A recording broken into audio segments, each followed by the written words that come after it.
So why do some foods feel completely safe and others don't? If you have ARFID, you probably have a handful of foods that feel right for you. That's a bit of an exaggeration, but you know what I mean. Not many foods that feel right. And it can make me feel very curious, and even you feel very curious. Why is it that these specific foods feel safe while others don't? Today we're going to explore the idea of safe foods. So remember I spoke about safety behaviors. We're going to talk about safe foods. So we're going to talk about why these foods feel safe. What makes them feel safe?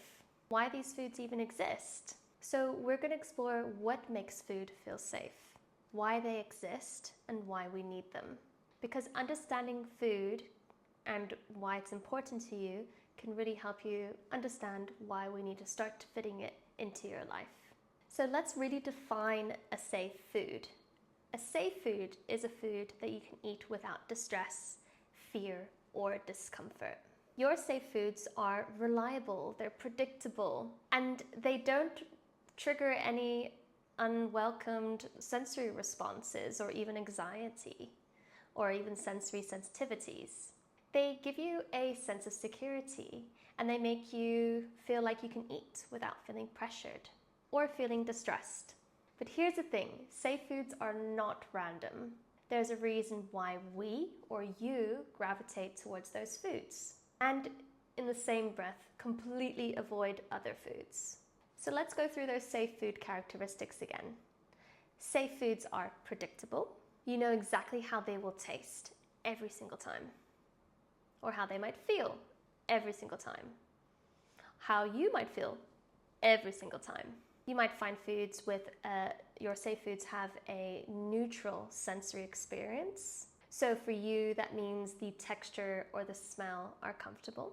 Familiarity, so foods that are familiar and you've known them for a long time. And they feel safe because they are a part of your everyday routine. So for example, relating that back to you or one of my clients, imagine you only like a specific brand of chicken nuggets. And if someone else were to make you homemade chicken nuggets, you wouldn't be able to eat them. And that might be because of your sensory sensitivity or experience around that food.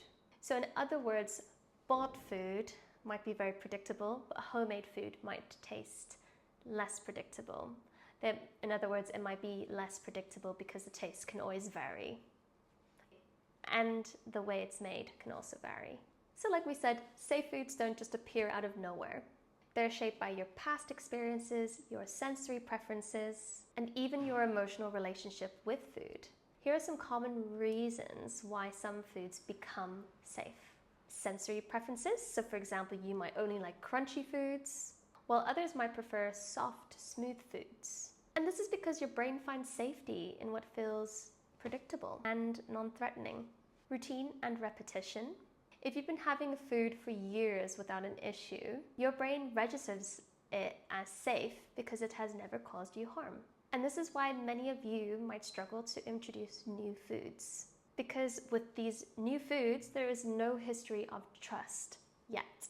Past experiences. So if you once gagged on food or choked on food, or even felt sick after eating a food, your brain might classify it as unsafe, even if it was just a one-time thing.